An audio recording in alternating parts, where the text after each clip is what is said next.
ప్రభునందు ప్రియులారా, ప్రభు నామమున మీకు వందనములు. ఈరోజు దేవుని యొక్క వాక్య ధ్యానము యాకోబు పత్రిక 1వ అధ్యాయం 27వ వచనము.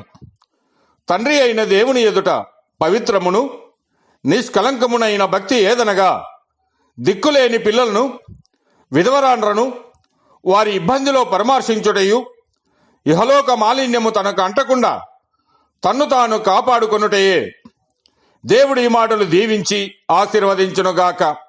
గమనించండి ప్రియులారా, దిక్కులేని పిల్లలను వారి ఇబ్బందులలో పరామర్శించడం అంటే మనము వారికి చేయు పరిచర్యనే.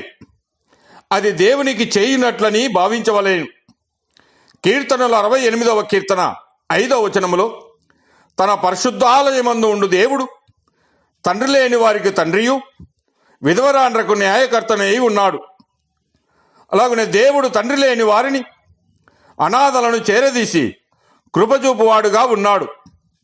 యోహాను సువార్త 14వ అధ్యాయము 18వ వచనములో, మిమ్మును అనాథలుగా విడువను అని దేవుడు సెలవిస్తూ ఉన్నాడు. ఎందుకంటే ఆయన తల్లిదండ్రులు లేనివానికిని విధవరాలికిని న్యాయము తీర్చి పరదేశీ యందు దయ ఉంచి అన్నవస్త్రములు అనుగ్రహించువాడు.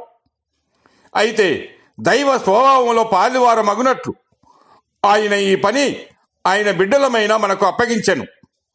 అంతేగాక పేదల పట్ల దేవునికి ప్రత్యేకమైన శ్రద్ధ కలిగి ఉంది.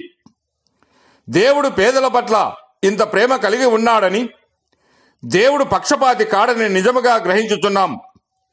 ప్రతి జనములో ఆయనకు భయపడిన వారిని ఆయన అంగీకరించును.